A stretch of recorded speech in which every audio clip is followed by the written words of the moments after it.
Como que los boté a todos cuando me salí yo. Muy bien.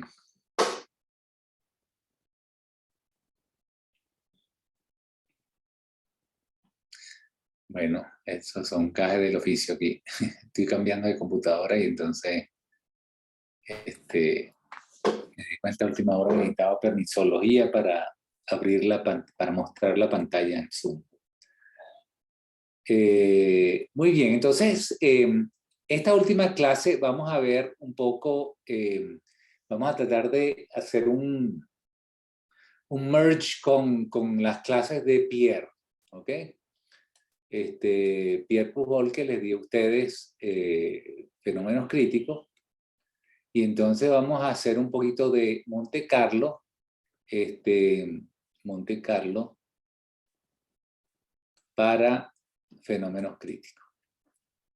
Y aquí vamos a incluir algunas observaciones con respecto a cómo se aplican estos conceptos de fenómenos críticos a sistemas reales, ¿ok? Sistemas que son finitos. Ok, entonces vamos a empezar con la teoría de escala, un poco de teoría de escala que seguro que ustedes ya la vieron con Pierre, para repasar y entonces hacer contacto con el problema de los tamaños finitos en fenómenos críticos, ¿no? Entonces, en fenómenos críticos, ustedes vieron que, por ejemplo, todas las divergencias que existen para el calor específico, la susceptibilidad, y comportamiento no analítico de la magnetización, ¿ok? Etcétera, tienen que ver están ligadas con la divergencia de la longitud de correlación, Y entonces, para motivar el problema de una vez, bueno, ¿qué pasa si la longitud de correlación es del orden de un poco menor que el tamaño del sistema nada más? Uno tiene el sistema, ¿verdad? El sistema tiene un tamaño característico, un tamaño característico L, ¿verdad? Y si la longitud de correlación es una buena parte ¿ok? Es del tamaño de la longitud de correlación, entonces L va a ser del orden de psi, ¿ok? Y aquí esperamos tener muchas fluctuaciones en el problema.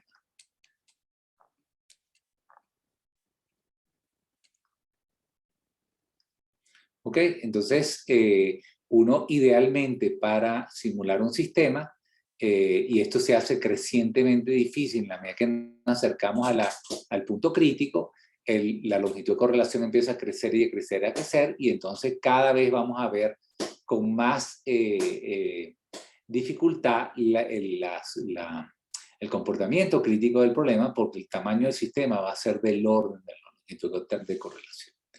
Ok, entonces vamos a volver inmediatamente a esto para ver cómo tratamos esto y qué tipo de leyes de escala yo tengo con respecto al tamaño del sistema para entonces tratar este problema. ¿Qué debemos esperar para sistemas de tamaño finito?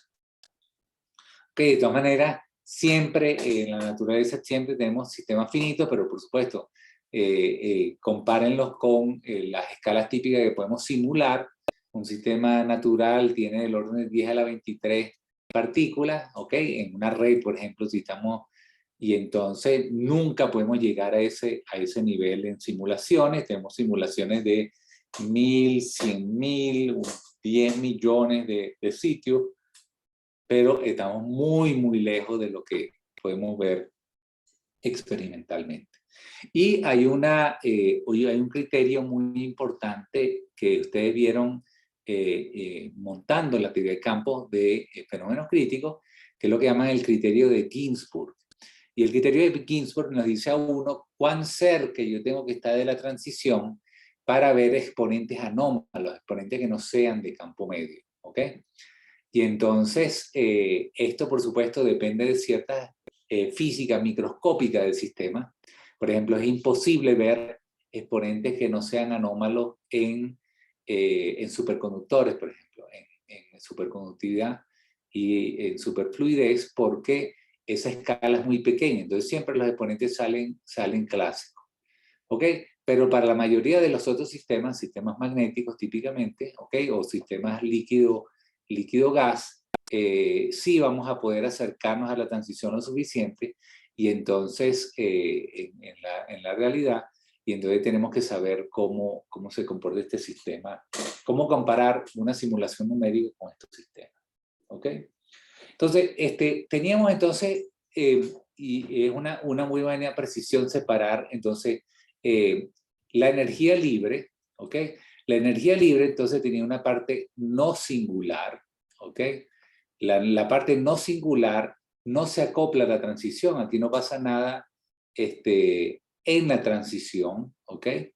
Simplemente es suave, digamos, las derivadas de ella no tienen ningún tipo de comportamiento ni de cúspide ni de divergencia, ¿ok? Ni leyes de escala, más que la escala asociada con la misma extensividad de la energía libre. Y después tenemos otra componente que es la singular, y la singular es la que se acopla a la transición.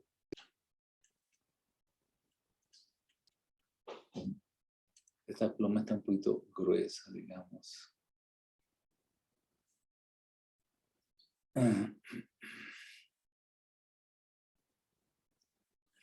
Ok, entonces esta es la función que nosotros vamos a estudiar. Esta como un todo, esta función tenía la propiedad de que, por ejemplo, la energía libre, esta es la energía libre,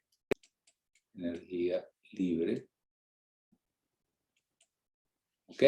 Y entonces tiene asociada, por ejemplo, como variables extensivas el número de partículas y el volumen del sistema, y como variables intensivas, en el caso magnético, el campo magnético, ¿ok? Entonces, lo que conocemos de termodinámica de siempre es que si nosotros multiplicamos las variables extensivas por un factor lambda, entonces esta función iba a ser multiplicada por el mismo factor de la función sin escalar. ¿Ok? Obviamente h es una función intensiva, entonces se dice que f es una función extensiva, es una función homogénea de orden 1, donde el orden lo dice el exponente que está acá. ¿Ok? Entonces, la energía libre se comporta de la misma manera que se comportan el número de partículas, el volumen y cualquier otra variable extensiva del problema. ¿Ok? Mientras que, por ejemplo, h, ¿ok? Que puede ser, bueno, uno no puede apropiadamente decir que h, siendo un factor externo, un campo externo, depende del volumen y el número de partículas, pero por ejemplo la presión, ¿ok? Entonces la presión puede depender de N y B, ¿ok? En general, y de H, por ejemplo. Y entonces, si nosotros multiplicamos las variables extensivas por lambda, entonces la presión queda multiplicada por lambda a la 0. Entonces es una función homogénea de orden 0. Ok, pero este es el comportamiento de la parte no singular. Y siempre en la transición se presenta como una constante aditiva en el problema que no hace nada, que no explica, por ejemplo, no está asociada a la no analiticidad de distintas funciones termodinámicas, funciones respuesta, típicamente como la susceptibilidad al calor específico, etc. ¿Ok? Entonces, por otro lado, la parte singular, esta parte singular de la energía libre, sí tiene un comportamiento homogéneo particular que define los exponentes críticos, que define precisamente esa invariancia de escala que está asociada con la transición de fase. Y entonces, por ejemplo, la F singular, entonces, ¿y aquí qué pasó? Ahí tengo un gesto sobre la tableta que lo hago con parte del puño. Ok, entonces la F singular, que por ejemplo, ahora depende de las variables que me acercan a la transición, que aquí van a ser entonces el campo magnético y delta T, delta de temperatura. Ustedes llamaron esto y vamos a llamarlo aquí, seguramente se usaron el lenguaje del Cardan, entonces el campo magnético y T reducida, ¿ok? T reducida, recuerden que es un parámetro que me acerca a mí a la transición y está normalizado por TC, ¿ok? Y entonces, por supuesto, él se hace cero cuando me acerco a la transición y es distinta de cero cuando estoy por arriba y por debajo, ¿ok? Entonces, la función ahora, esta función que se acopla a la transición, entonces tiene un comportamiento en términos de H y T que va como T a la 2 menos alfa por vamos a poner una cierta función de H sobre T a la delta. ¿Ok? Y entonces, ya sabemos que otra vez, si tenemos entonces esta parte singular de la energía libre, entonces usamos la maquinaria de la termodinámica, sacando derivadas de esa función para derivar las distintas, toda la información que nosotros queramos del sistema. Y entonces tenemos, por ejemplo, que la magnetización va a ser de F de H, ¿ok? Vamos a tener que la capacidad calorífica va a ser de F segunda derivada con respecto a T cuadrado, ¿ok? Y vamos a tener también que la susceptibilidad, y después entonces que uno tenga de F de H, vamos a tener que entonces la susceptibilidad de M de H, ¿ok? Por lo tanto, es segunda derivada respecto de H, y así sucesivamente vamos a poder derivar entonces todas estas propiedades de termodinámica. ¿Ok? Esta función acá, y asumo que esto es un repaso, ¿no? Me imagino que ustedes si vieron esto, incluso derivaron estas propiedades de modelos específicos. ¿Ok? Entonces, F tiene la propiedad de que si el argumento es cero, ¿ok? Si el argumento H sobre T a la delta va a cero, F va a una constante, de manera que estoy aproximándome a la transición con H igual a cero. Acuérdense que la criticalidad entonces tiene aquí dos campos, uno que es el campo magnético, el otro que es la temperatura. Entonces yo me puedo acercar por este lado o me puedo acercar por este lado. Entonces o hago T igual a cero y muevo H, o hago H igual a cero y muevo T. Y aquí es el punto crítico. Punto crítico.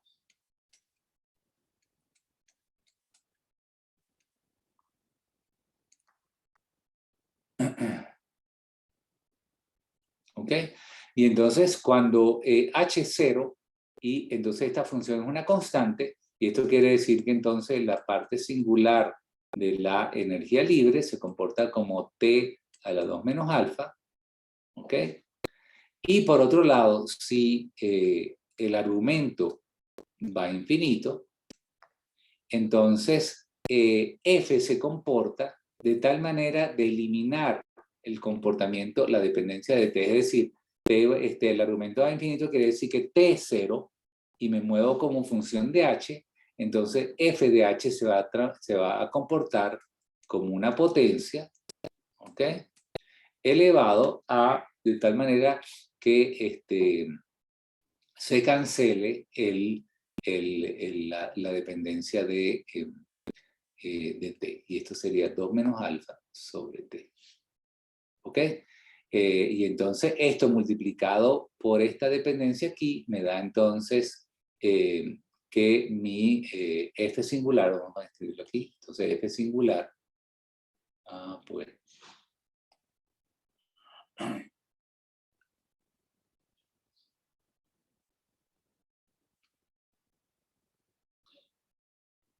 ok, entonces F singular se va a comportar como como t a la 2 menos alfa por h sobre t a la delta, ¿ok? T a la 2 menos alfa sobre delta, esto es cuando t es igual, t va a 0, ¿ok? Y entonces, fíjense que al elevar esto acá, y estoy retándome hasta de cambio de computadora. Ok, entonces cancelo aquí las t's y me queda entonces que el comportamiento como función de h es este que está acá. ¿Ok? Y entonces así se comporta la f singular en las dos direcciones y entonces de aquí puedo derivar todas estas cantidades que mencioné antes. Fíjense que también tenemos, aparte de eso, necesitamos una hipótesis adicional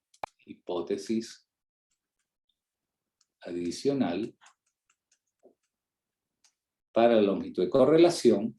Entonces, esa hipótesis, por ejemplo, que depende de la distancia entre dos espines en la longitud de correlación, ¿ok?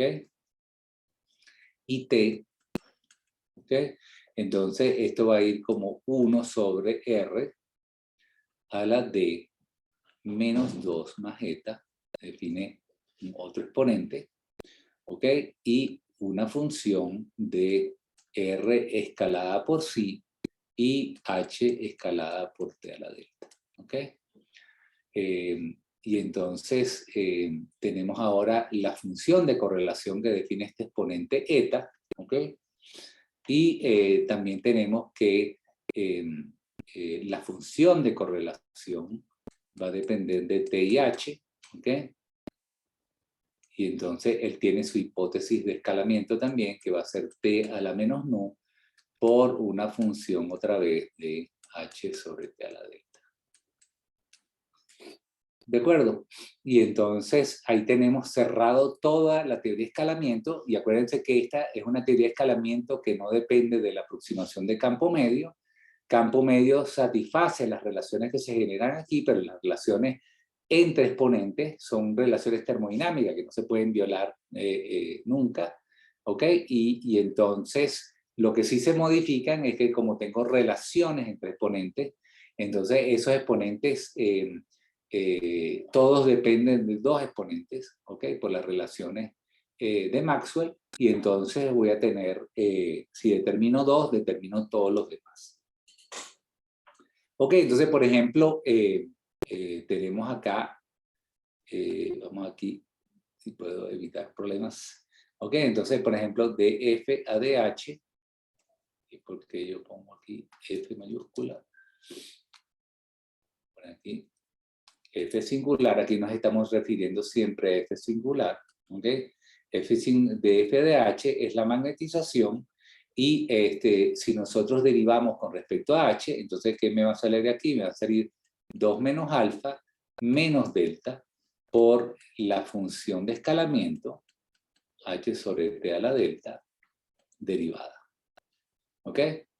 Y entonces, esto lo comparo yo con la función de escala de la magnetización, que está definido como beta, por también una función, ¿ok? de h y delta, y entonces puedo comparar aquí, derivar 2 menos alfa menos delta va a ser igual a beta. ¿Ok? Entonces tengo esta relación de exponentes. Y así mismo puedo hacer, por ejemplo, chi. Chi está definida como t a la menos gamma, ¿ok? Por una cierta función, digamos, escogiendo cualquier notación para eso, sobre t a la delta, ¿ok? Entonces, fíjense que esto es de m a de h, ¿ok? Y por lo tanto, entonces, m también tiene que escalar como t a la delta menos gamma, ¿ok? Por una función de h sobre t a la delta, ¿ok? Y entonces fíjense que si yo derivo con respecto a h, aquí me va a salir 1 sobre delta, que va a cancelar este factor, y me sale precisamente el exponente de gamma. De manera que entonces tenemos esta otra relación, beta también es igual a delta menos gamma, ¿ok? Y asimismo podemos seguir haciendo distintas relaciones de exponentes. Al final concluimos que hay dos exponentes, dos exponentes independientes. ¿Ok? Bueno, en realidad dos exponentes independientes, podemos escogerlo convencionalmente como alfa y beta, ¿ok? Pero también después necesitamos el exponente mu de la hipótesis de escalamiento adicional que necesitamos para la longitud de correlación. ¿Ok? Y con estos tres exponentes, en principio, tenemos para determinar todos los demás exponentes. Y acuérdense entonces que tenemos este concepto de clase universalidad, que a pesar de que aquí estamos haciendo siempre las cosas en el contexto magnético, entonces podemos trasladarlo hacia otros modelos que, obedeciendo la termodinámica también, tienen estas relaciones exponentes, dado que definamos, por ejemplo, en la transición líquido-gas, el parámetro de orden no va a ser la magnetización, sino la densidad del sistema, y entonces es la densidad del sistema la que va a fungir como parámetro de orden, y entonces todas las relaciones de exponentes se siguen de manera idéntica. ¿Ok? Muy bien, entonces esto es básicamente lo que ustedes ya han visto, y simplemente para refrescarle la memoria, habían varias relaciones de exponentes emblemáticas, por ejemplo, las relaciones de hiperescalamiento, ¿ok? Y teníamos, por ejemplo, esta otra relación ahora que vinculaba exponentes de la longitud de correlación, el exponente de la función de correlación, perdón, el exponente de la longitud de correlación y la susceptibilidad, el exponente de la susceptibilidad. Y así, ya ustedes pueden comprobar que una vez que determinen esos tres exponentes, todos los demás exponentes se siguen. Ok, entonces, esto muy bien, esto es un razonamiento para sistemas infinitos, ok, como siempre en la termodinámica, siempre sabemos cuáles son las correcciones que traen, por ejemplo, la finitud del número de partículas que tiene el sistema, pero entonces descartamos esas correcciones y entonces suponemos que estamos en el límite termodinámico donde tenemos n, ok, n y b tiendiendo a infinito, con una densidad constante, n sobre b tiende a una constante. Ok, ¿qué pasa entonces cuando tenemos efectos de tamaño finito?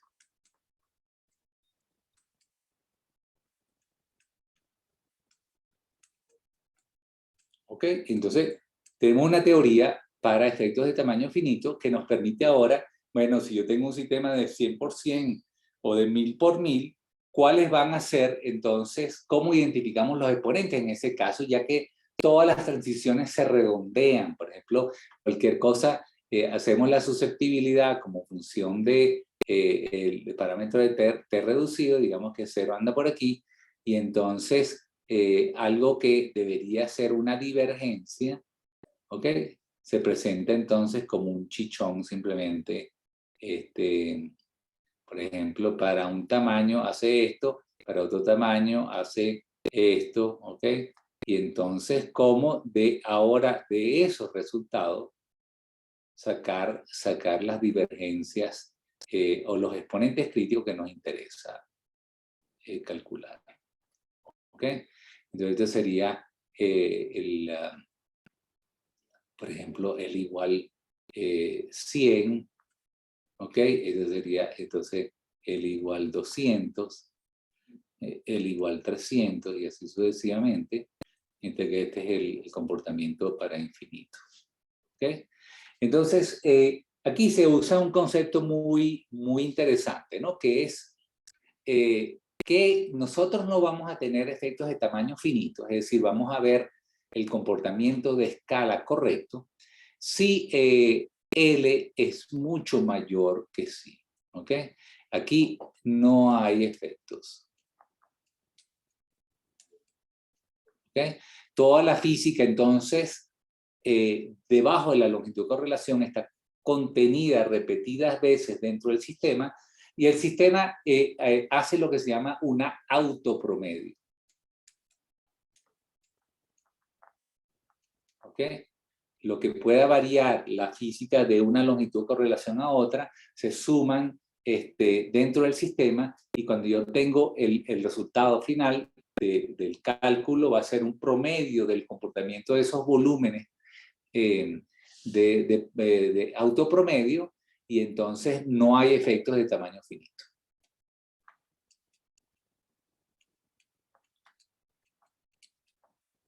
¿Ok? Entonces, el problema es cuando L es del orden de sí o menor que. ¿Ok? Si nos metimos un problema porque entonces el sistema fluctúa muy fuertemente, está dominado por fluctuaciones en toda su extensión. Y entonces agarramos un sistema de ese tamaño y va a dar un valor muy distinto a un sistema, otra vez otro sistema de ese tamaño, otra realización, y así entonces vamos a tener fluctuaciones muy importantes del sistema. Entonces, la filosofía del escalamiento de tamaño finito es tomar L, ¿ok?, sobre T a la nu como un nuevo campo, Es decir, tomamos a L como un nuevo campo, ¿ok?, como si fuera un campo magnético, como si fuera una temperatura.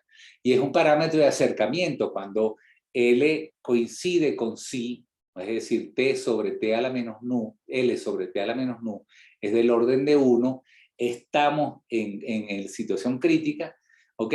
Cuando L entonces es mucho mayor que sí, estamos fuera de esa región crítica por encima, es decir, estamos en una fase, y estamos por encima, estamos en una fase, una de las fases, ¿no? Ustedes saben entonces que en el mismo dibujo que hice anteriormente, ¿verdad? Entonces, si nosotros tenemos aquí el punto de transición, ¿ok? Entonces ya saben que esto es T, ¿ok?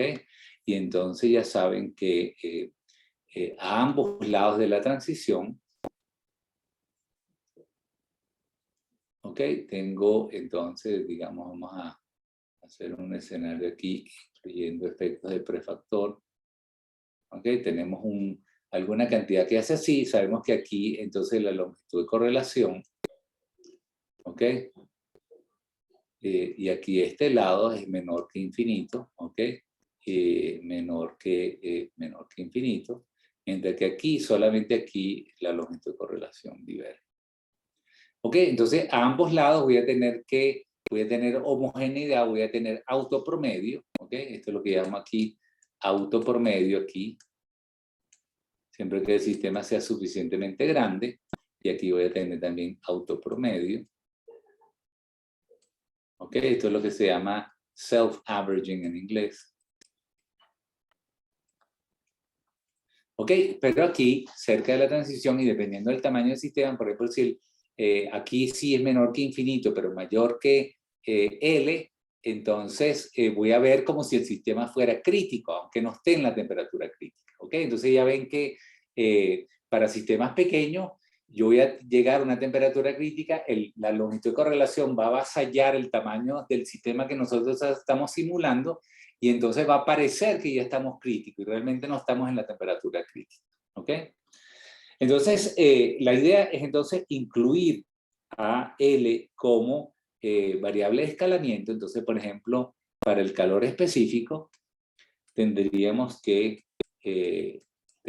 CIH, como siempre, pero ahora vamos a incluir, y aquí lo incluimos como una variable más, el campo, la longitud del sistema, el tamaño característico del sistema. Y esto va a escalar como T a la menos alfa, como siempre, el calor específico, ¿ok? C más menos, porque digamos ambos lados de la transición, y después entonces escalamos H por T a la delta, y vamos a escalar L por T a la menos. ¿Ok? Y entonces ya ven, toda la lógica un poco con algunos detalles se cumple también para el funcionamiento de L. Por ejemplo, si H igual a 0, estamos entonces, obviamente si H es distinto a 0, nunca tenemos criticalidad, ¿ok? Pero si H igual a 0, entonces, ¿qué vamos a tener? Entonces, el primer argumento se va a 0, ¿ok? y entonces vamos a tener que C es solamente una función del tamaño del sistema sobre T a la nu. ¿Ok? Y entonces esta función se comporta un poco distinto de la anterior porque si L, ¿ok? Si L sobre T a la nu va a 0, ¿ok? Entonces, esto quiere decir que la longitud de correlación, ¿ok? Es mucho mayor que L. Entonces estamos en la situación donde L es crítico para el análisis del sistema, ¿ok? Entonces, esta función se comporta de tal manera que elimina toda dependencia de temperatura y se queda solamente la dependencia de L. Entonces vamos a hacerlo por acá. Si entonces me quedo aquí T a la menos alfa, entonces C más menos L tiene que escalar como T a la menos nu, ¿ok? Y esto tiene que entonces ser alfa sobre menos alfa sobre nu, ¿ok? De manera que entonces esto al elevar, el elevar esta potencia de T, se cancelan las nu, se cancelan los signos, entonces no tengo que cancelar ningún signo, es más, y entonces esto va a ir como L a la alfa sobre nu. Ok, entonces fíjense que cuando entonces yo mire el calor específico, yo voy a ver que puedo entonces ahora escalar como función del tamaño del sistema y el exponente asociado con los distintos tamaños que yo intente, como hice en la gráfica anterior, yo voy viendo cómo colapso todos esos tamaños juntos y identifico entonces cuál es el exponente ahora alfa entre nu y no solamente alfa, porque entonces el comportamiento del calor específico también depende de la escala característica. ¿Ok? Los que vayan a ver un poquito más de detalle, los dos estudiantes que están involucrados en el proyecto de Monte Carlo con Luis, pueden ver algunos trucos adicionales, como este que le dije del colapso. Por ejemplo, yo puedo graficar el calor específico aquí, C sobre L, ¿ok? A la alfa sobre nu, como función del tamaño del sistema. A ver, no, más bien sería, exacto, si yo escalo aquí L sobre T, o multiplico por T a la nu, ¿ok? Entonces yo tengo aquí algunas funcionalidades como función de la temperatura y la longitud a la que estoy haciendo la simulación, y entonces puedo obtener colapso las gráficas todas una encima de la otra, y entonces así puedo determinar, y eso implica entonces ir ajustando los exponentes alfa y nu, ¿ok? Y entonces ajusto esos exponentes hasta que todas las curvas me caigan una encima de la otra, ¿ok? Y entonces es la manera de determinar, entonces determino los exponentes.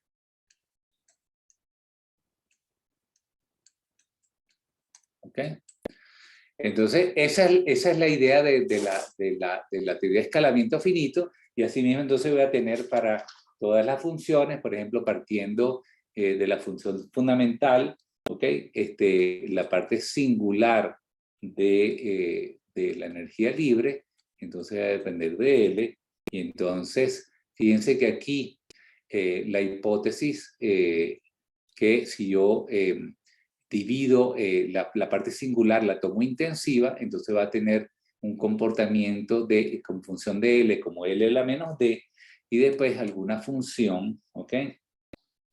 Que va a ser entonces función de T por L a la 1 entre nu. Esta es otra manera de escribir lo mismo, ¿no? L por T a la nu dividida por al exponente 1 entre nu, ¿verdad? De la misma dependencia L a la nu entre nu por T, ¿ok? Y después de H por L a la delta sobre mu, ¿ok? Entonces, esto le dejo entonces como ejercicio demostrar esta ley, ¿ok?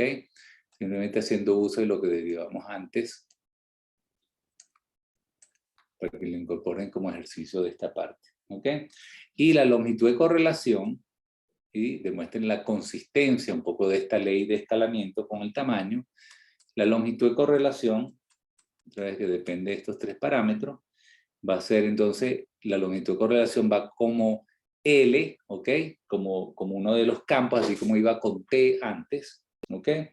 Y vamos a poner aquí, por ejemplo, como una función Z de las mismas variables. ¿Ok?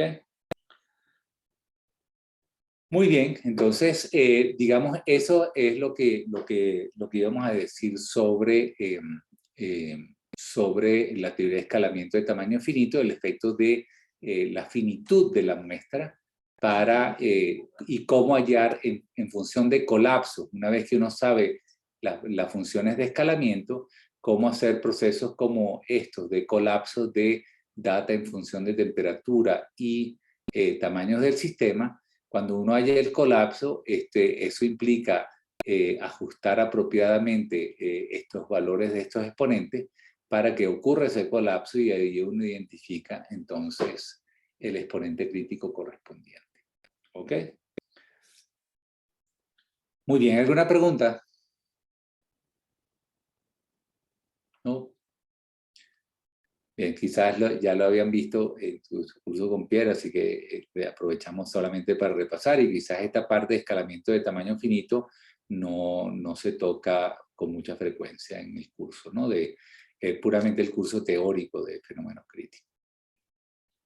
Muy bien, entonces vamos entonces a seguir entonces ahora tocando algunos aspectos que hemos ido discutiendo durante toda esta parte del curso de datos sobre muestreo de importancia en Monte Carlo. Para el modelo magnético también, muestreo de importancia. ¿Ok? ¿Se acuerdan que entonces empezamos el curso con un ejemplo por ejemplo, de cómo hacer un integral y cómo podíamos muestrear el integrando con distintas funciones de probabilidad, y resulta que la distribución de probabilidad que hacía más énfasis, donde era más importante el integral, y hacía menos énfasis, donde era menos importante el integrando, entonces era el que resultaba que convergía más rápidamente, ¿no? Y entonces esa fue nuestra primera motivación para el muestreo de importancia. Y aquí tenemos una motivación adicional. Imagínense ustedes que yo tengo ahora mi sistema magnético, vamos a poner nuestro hamiltoniano, ¿ok? Nuestro hamiltoniano, generalmente, y seguramente Pierre se lo introdujo así también, nuestro hamiltoniano lo definimos de esta manera. En el caso del modelo de Ising, ¿ok? Tenemos sigma y sigma j, y después tenemos los efectos de campo magnético, ¿ok? Entonces ya vemos que a este hamiltoniano es un hamiltoniano ferromagnético, ¿ok? Y entonces le gusta que sigma i sea sigma i sigma j, ¿verdad? La energía más baja se corresponde a más y menos, y después entonces estados excitados se corresponderían con más menos y menos más. ¿Ok? Y por supuesto, el campo magnético entonces puede favorecer adicionalmente, compite con las energías de tratando de alinear los espines. Si tengo una spin de todos los espines para abajo y pongo un campo magnético para arriba, entonces va a haber una tendencia a voltear espines para bajar la energía del sistema. ¿Ok? Y entonces esto es puro argumento de energía, puro argumento de energía. ¿Ok? Sin embargo, fíjense que si yo tengo un sistema de espines, la única situación, digamos, como en la situación mecánica, donde el argumento puramente energético es válido, es cuando T igual a 0. ¿Ok? Entonces, T igual a 0, ¿ok? La energía es todo. ¿Ok? La energía es todo. ¿Ok? Pero ahora fíjense, ahora, y seguramente otra vez esto debe ser repaso para ustedes, pero para ilustrar el muestreo de importancia, imagínense ustedes que yo tengo a una temperatura finita, yo tengo entonces esta situación. Entonces tengo todos los spines, vamos a ver el modelo unidimensional, que es la donde se ilustra mejor, y tengo todos los spines alineados, ¿ok? Y entonces, supongamos T es distinto de 0. Y entonces, ahora nuestra energía libre es, por un lado, la energía interna del sistema y por otro lado tiene T por S. ¿Ok? Entonces, fíjense que, ok, a T igual a 0, F y E son indistinguibles. Lo que me importa es minimizar la energía. ¿Ok? Pero a T distinto de 0, entonces los efectos entrópicos entran en juego. ¿Ok?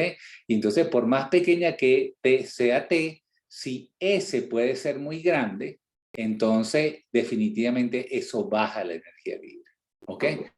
Y entonces, fíjense, aquí yo voy a querer, a querer pagar el precio de voltear un spin, ¿ok? Con tal de generar una frontera, ¿ok? Si yo volteo un spin, entonces ese volteo de spin puede ocurrir en muchos sitios de la red y entonces voy a tener una entropía que es proporcional al número de sitios donde yo voy a poder voltear el spin, ¿ok?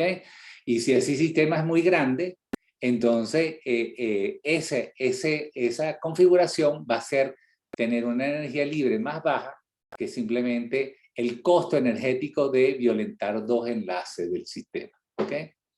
Y asimismo podemos tener otra donde otra frontera que es incluso menos costosa que esta de aquí. Voltear un spin cuesta dos enlaces, ¿ok? Pero yo podría tener, por ejemplo, un estado donde tenga esto. Y aquí violo un enlace y entonces ahora puedo poner esta frontera en cualquier lado en el sistema. Y otra vez tengo N sitios donde ponerlo. ¿Ok? Entonces ahora imagínense ustedes dos fronteras. Entonces dos fronteras, ahora le puedo poner, en una puedo colocarla en N sitios y la otra en N-1 sitios. Entonces ahora tengo un efecto N cuadrado en el sistema. Entonces, ese es un argumento que es una manera de probar de que el modelo Ising en una dimensión no tiene orden, pues simplemente los efectos entrópicos avasallan cualquier orden que haya en el sistema porque introducen efectos sobre este término entrópico acá. ¿Ok? ¿Alguna pregunta? ¿Está claro el argumento? Ok, esto típicamente, entonces cuando una ve teoría de campos, no aprecia este tipo de argumentos de modelos discretos, porque precisamente son conteos, o sea, son efectos combinatorios del modelo de spin. ¿Ok? Entonces, ya sabemos entonces que por este tipo de argumentos, tenemos que en uno de, y otra vez el efecto de, ¿ok? En uno de no hay transición en modelos magnéticos. Solamente ocurre cuando T igual a 0. En el modelo entonces de beta H se corresponde con un modelo que tiene acoplamiento infinito. ¿Ok? Y eso, por supuesto, es un límite válido, pero un límite que no existe, ¿no? De manera práctica. Por otro lado, tener una manera de deshabilitar todos los gestos aquí. En 2D sí hay transición. Hay transición. ¿Ok? El modelo 2D lo resolvió Onsager. ¿Ok? Onsager en el 44. ¿Ok? Y este modelo entonces tiene estos exponentes no triviales. El alfa es el mismo del campo medio. ¿Cuáles eran los otros? Entonces el beta era 1/8, siendo que en campo medio es 1/2, ¿ok? Y el gamma es 7/4 cuando el campo medio era 1, creo. Entonces, campo medio, entonces ya ven ustedes que los exponentes de campo medio no son los correctos, ¿ok? Beta igual a 1/2 y gamma igual a 1. ¿Ok? Entonces, no son correctos. ¿No son correctos por debajo de qué dimensión? De la dimensión crítica superior es d igual a 4. D igual a 4, a partir de d igual a 4, todos los exponentes son clásicos. ¿Ok? Entonces, eso es uno de los grandes, de las cosas interesantes de fenómenos críticos, que hay umbrales de dimensionalidad que hacen que las fluctuaciones desaparezcan en el sistema, por debajo de las cuales, y ese es el mundo real, ¿no? 3, 2 y 1, las fluctuaciones proliferan, y después entonces hay una dimensión crítica inferior por debajo de la cual no hay orden nunca, ¿ok? Y en el caso del modelo de Ising eso es igual a 1. ¿De acuerdo? ¿Alguna pregunta? Todo esto es familiar, ¿no? Muy bien. Entonces, fíjense el problema que se presenta ahora si yo intento hacer una simulación de Monte Carlo.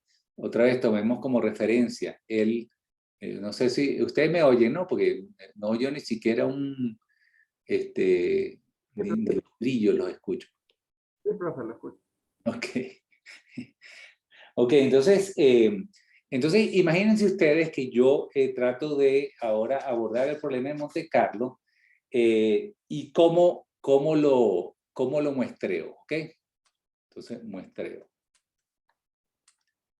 Entonces, el muestreo, digamos, que uno tomaría, por ejemplo, para un sistema microcanónico, ¿ok? Donde el ensamble es de energía constante, que es generalmente lo que hacemos en dinámica molecular y no en Monte Carlo. El muestreo más directo es el muestreo uniforme. ¿Okay? Entonces, el muestreo uniforme a una temperatura finita, ya sabemos que la entropía va a introducir fronteras entre los espines, ¿ok? Y entonces, más bien vamos a estar teniendo muestras donde tenemos muchos espines que están volteados pagando costos energéticos, ¿ok? Pero, por ejemplo, la situación donde todos los espines van a estar alineados, ¿ok? O a lo sumo tengo una frontera de fase, van a ser configuraciones muy raras en el sistema. Van a ser configuraciones raras.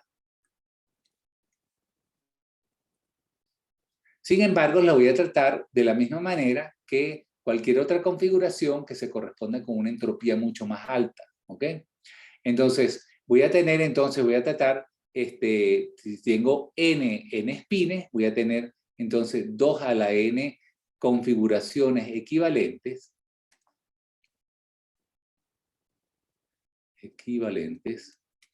¿Ok? Y entonces eso va a hacer que si yo tengo, por ejemplo, 100 espines, voy a tener 2 a las 100 configuraciones que muestrear.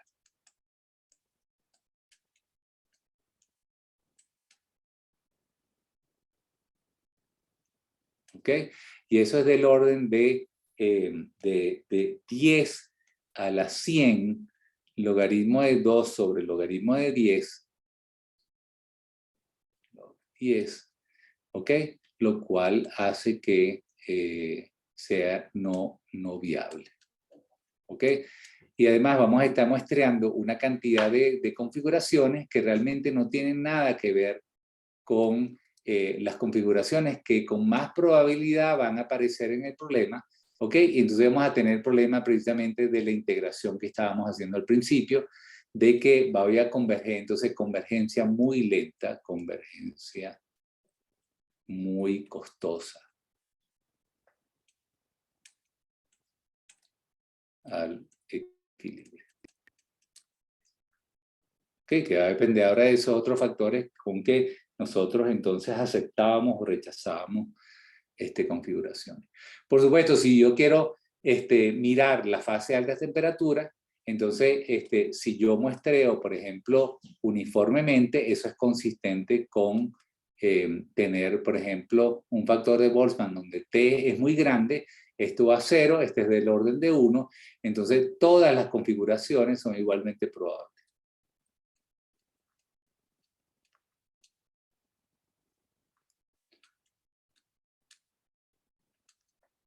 T tendiendo a infinito, ¿ok?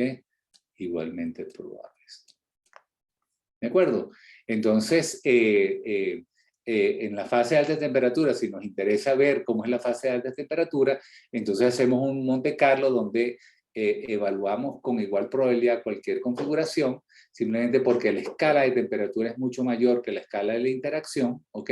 Y entonces, esa es la manera y vamos a muestrar muy bien entonces la situación de equilibrio.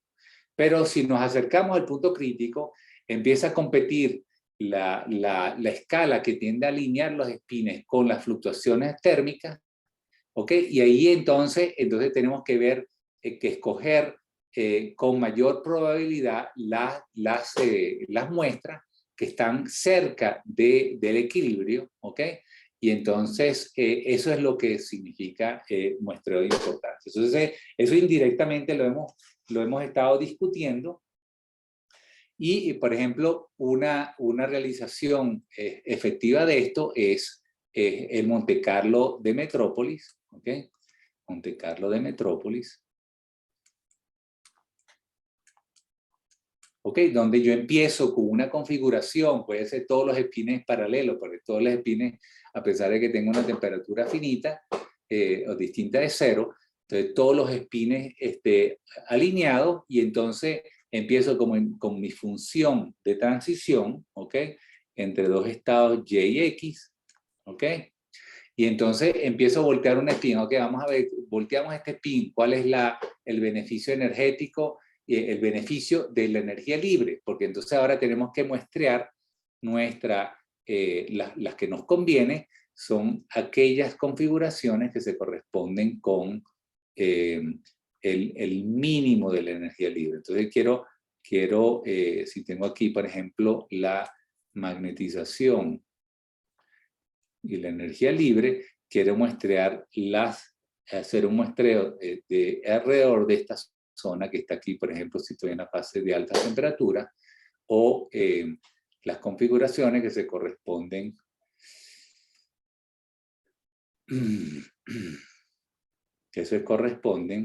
con esta zona aquí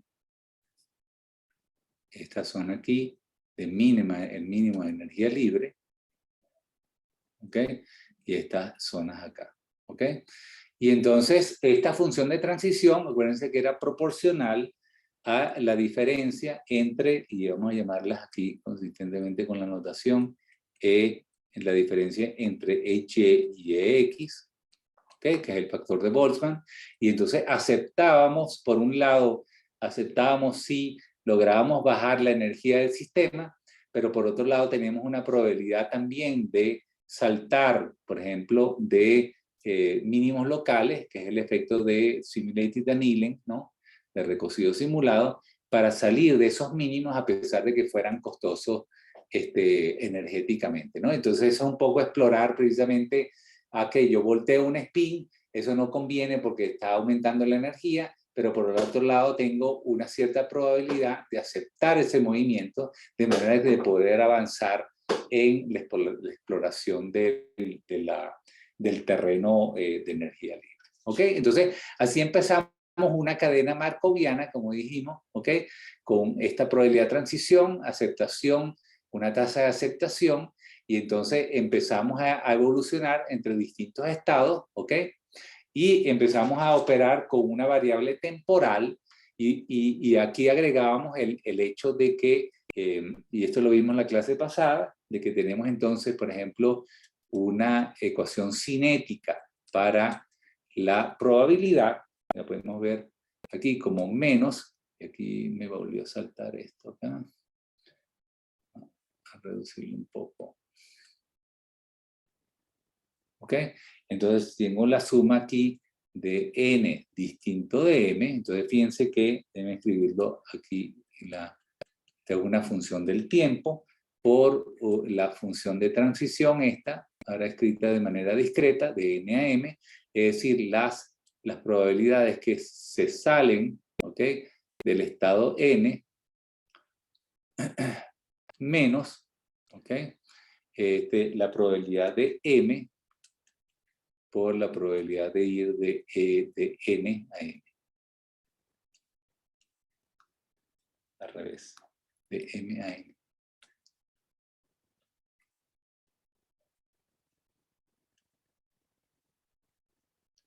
¿Ok? Entonces, estos son todos los eventos que aumentan, ¿ok? Aumentan PDN, y estos son todos los eventos que disminuyen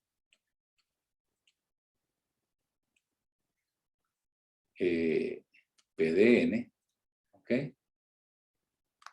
Y entonces tengo el balance, ¿ok? Entonces, por supuesto, esto llega ahora a una situación estacionaria. Estas son típicamente las ecuaciones que se usan en la descripción de epidemias, ¿ok? Entonces tenemos que, entonces, dP a dPn a dt es igual a 0, y entonces tenemos lo que se llama la ecuación de balance detallado, que es que esto entonces tiene que, proceso a proceso, ¿ok?, tenemos que tener que esto sea igual a esto acá. ¿Ok? Y esto es lo que se llama balance detallado. ¿Ok? Y entonces la implementación que hicimos en la clase pasada del Monte Carlo tiene esta propiedad preconstruida en ese factor alfa de aceptación de la movida de Monte Carlo.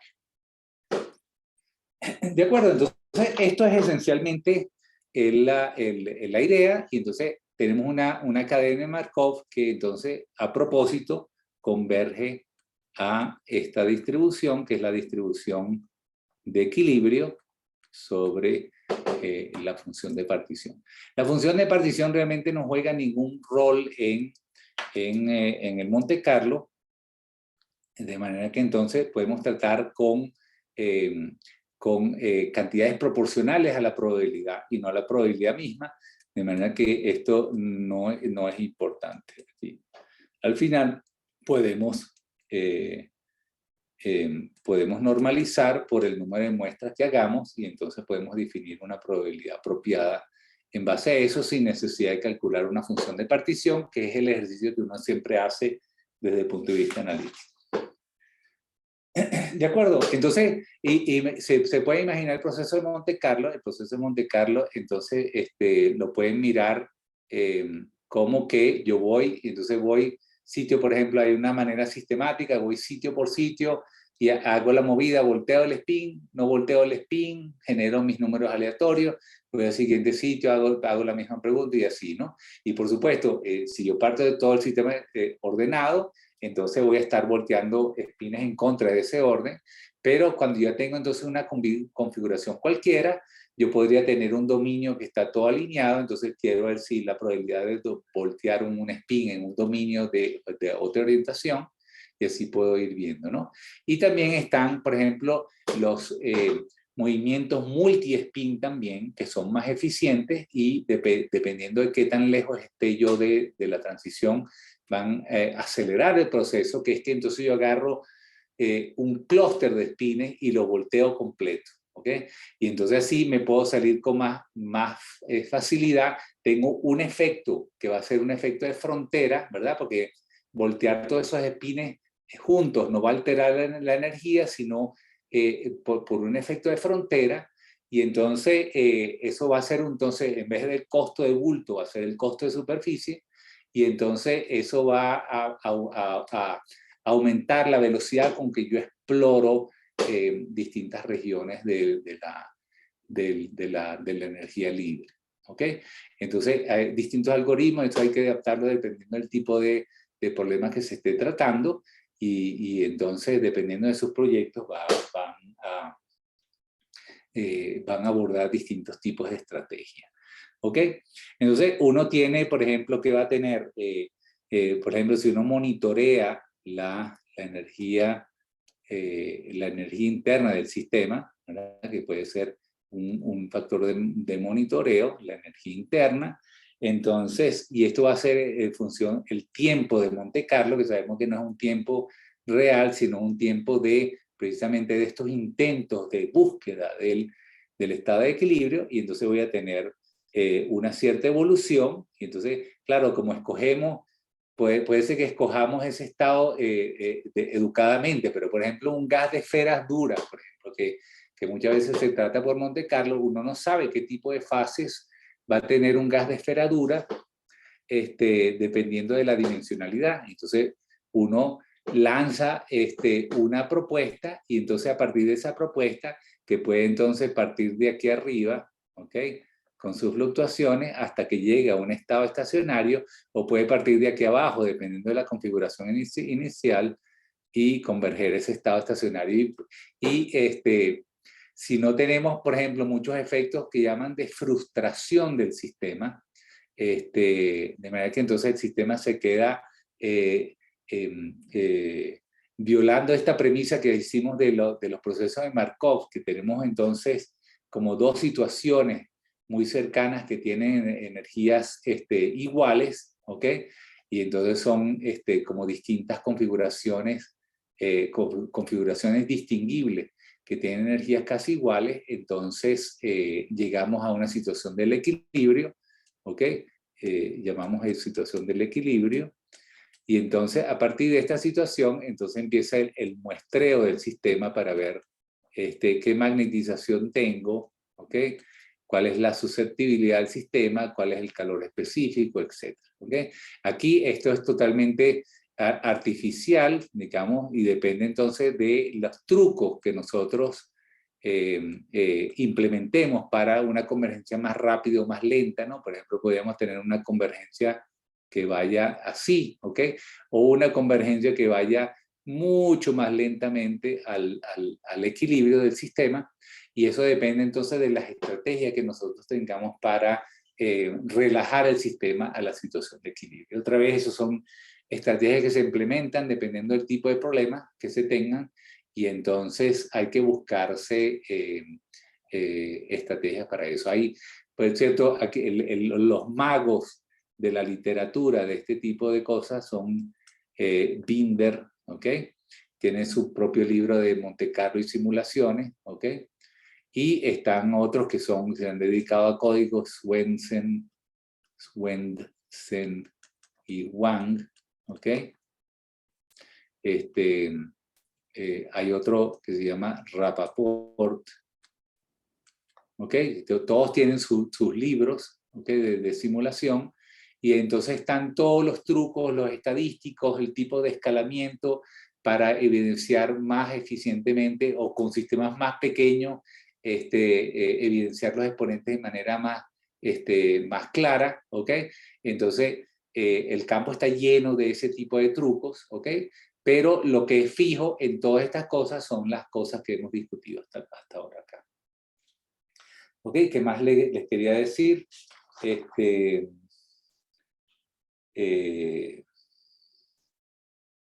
Ok, digamos, esto es esencialmente lo que puedo decirles entonces de manera general, y el resto depende del proyecto. Si es ya un proyecto asociado con sistemas complejos, como algunos de ustedes están haciendo, o si es un proyecto de datos o de integración, por ejemplo, muchos de estos cálculos complejos de funciones de Green en altas energías se hacen por métodos de Monte Carlo, pero involucran estos conceptos de muestreo de importancia, de cómo están estas funciones, cuál es la expectativa de las funciones que componen el kernel del sistema, ¿ok?, para implementar entonces el Monte Carlo en ese contexto, ¿ok? Entonces, bueno, hasta aquí entonces el módulo. Yo iba a hablar de Monte Carlo, pero creo que nadie, de Monte Carlo, de dinámica molecular, pero creo que nadie está interesado en la parte de dinámica molecular. Es precisamente más bien lo único que sería de interés es ver cómo se implementan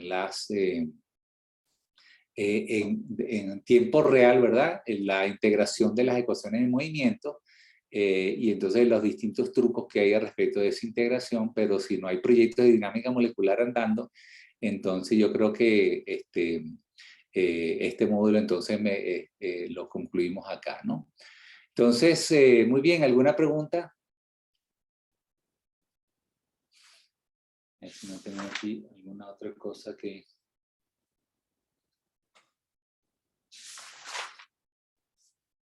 Revisando un poco la bibliografía, este material se puede, digamos, complementar un poco con el Herbert, pregunto. ¿Con él? Con el libro Herbert, ¿Cómo escribe Callen, Herbert? Herbert Callen, pregunto. No, el Calen no tiene, o sea, realmente para Monte Carlo no tiene absolutamente nada. Tiene algo de funciones de escalamiento, pero convencionales, escalamiento de termodinámico convencional en las fases y no cerca de criticalidad. Acuérdense que la criticalidad es simplemente un ámbito donde se presenta la invariancia de escala, ¿ok? Pero la invariancia de escala también se presenta en problemas percolativos, ¿ok? Que no tienen hamiltoniano, percolativos, ¿ok? También problemas difusivos, ¿ok? Donde, por ejemplo, en problemas percolativos, yo tengo aquí la probabilidad de percolación va como P menos PC a la beta, ¿ok? Entonces se define la probabilidad de percolación como una especie de parámetro de orden, ¿ok? Del sistema, y entonces también es un sistema que escala, ¿ok? Que tiene independencia de longitudes características, ¿ok? Y entonces se pueden aplicar este tipo de técnicas también para estudiarla. Por ejemplo, en sistemas difusivos tenemos puras relaciones de escala, por ejemplo, el desplazamiento cuadrático medio va como D a la T, donde T es la primera potencia, ¿ok? Pero entonces, dependiendo si estoy tratando sistemas desordenados, la potencia de la difusión puede variar por debajo y por encima de 1. Entonces, hay problemas superdifusivos y problemas subdifusivos, ¿ok? Que tienen distintos exponentes, y entonces también se tratan por este camino, de manera que entonces todo el andamio que les dio Pierre y que les repasé yo aquí sobre funciones de escalamiento se refieren a problemas que tienen independencia de escala, ¿no? Entonces, el Herbert Callen tiene algo de fenómenos críticos recién las últimas ediciones, ¿no? Pero más que todo se refiere al escalamiento convencional. Incluso ahora incorpora también algo de no equilibrio en el Callen.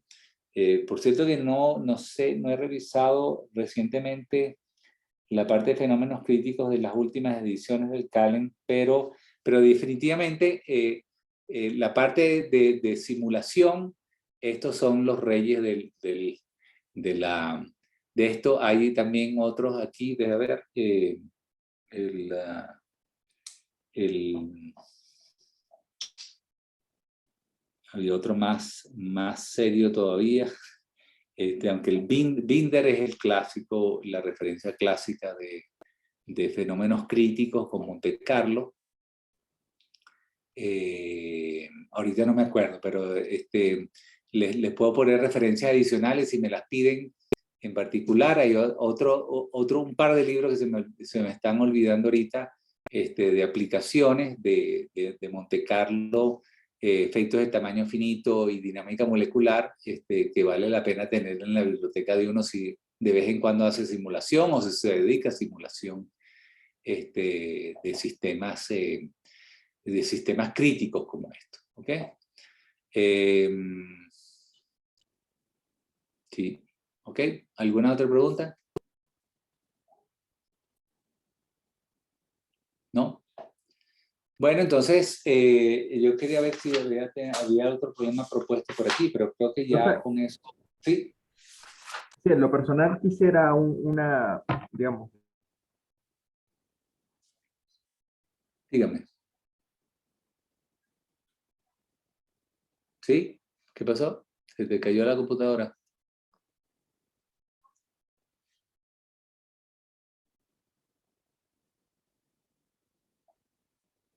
¿Quién es el que estaba hablando? ¿Alguien capturó?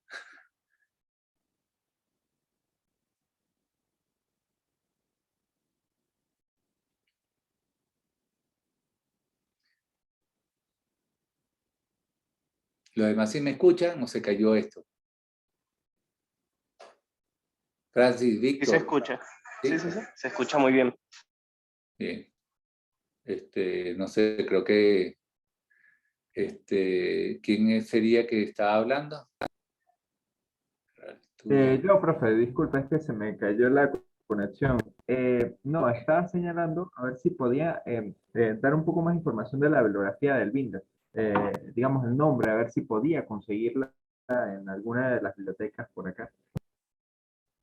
Eh, tú dices los nombres más específicos, esto que he especificado, que he nombrado aquí. ¿Sí? ¿Eso es lo que quieres? Sí, por favor. Ya te digo.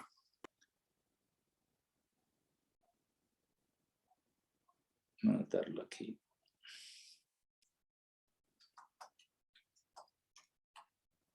Si consigues con nada más, yo creo que ya sería suficiente. Vamos a buscar aquí en Amazon.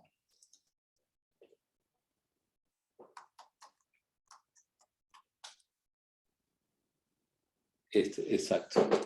Entonces, el Binder, es a guide to Monte Carlo simulation in statistical physics.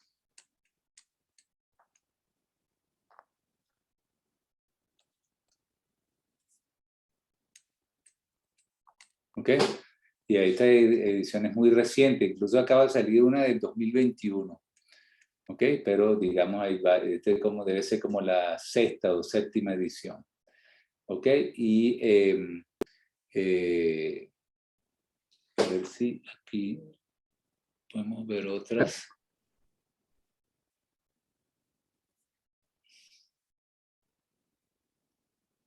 Pero hay otro clásico aquí que incluso tiene, bueno, el Binder también tiene los códigos, ¿no?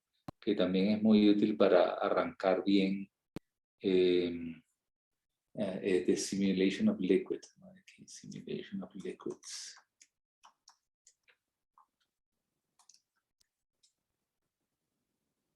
El Allen y Tildesley, este es otro, vamos a ponerlo aquí.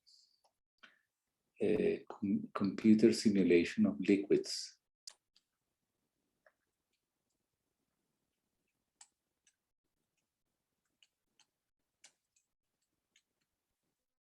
Ok, entonces este sería la contraparte de líquido, Allen más Tildesley. Ok, y entonces este tiene también su parte de Monte Carlo y tiene la parte de dinámica molecular muy completa, así que son dos libros que realmente son. Y después entonces está el Rappaport, vamos a poner aquí Rappaport. Simulations. Bueno, este sí es más específico de dinámica molecular. De esta manera lo pongo aquí. The Art of Molecular Dynamics. Esto lo usan también mucho los químicos, la dinámica molecular, mientras que el Monte Carlo es más usual en física, ¿no? Y este es D.C. Rappaport. ¿Ok? Pero creo que la referencia de Binder es insuperable en cuanto a Monte Carlo, porque digamos, entonces tiene códigos, tiene experiencias hechas con distintos sistemas de spines, va a mencionar toda la bibliografía detrás de esto, por ejemplo, estos algoritmos de multiflip, multispin flip, de Swensen y Wang, lo va a mencionar ahí. Después entonces en contexto de percolación también entonces utiliza esta técnica, están todas las técnicas de lo que se llaman los de cluster burning y ese tipo de cosas para hallar clúster percolativos y todas esas cosas, ¿no? Entonces, realmente si alguien quiere, está realmente interesado en eso, esta es una referencia que es requerida en Monte Carlo de sistemas hamiltonianos y no hamiltonianos. ¿Ok? Muy bien, Gracias, profe. entonces bueno, hasta aquí llegamos y entonces bueno, terminen, ya vi que están bastante completas las tareas que se habían asignado, aquí queda entonces una pequeña tarea adicional con escalamiento de tamaño finito y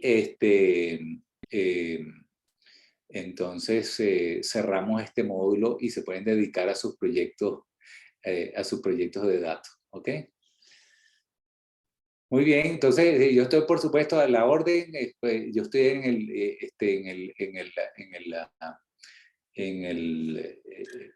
¿cómo se llama?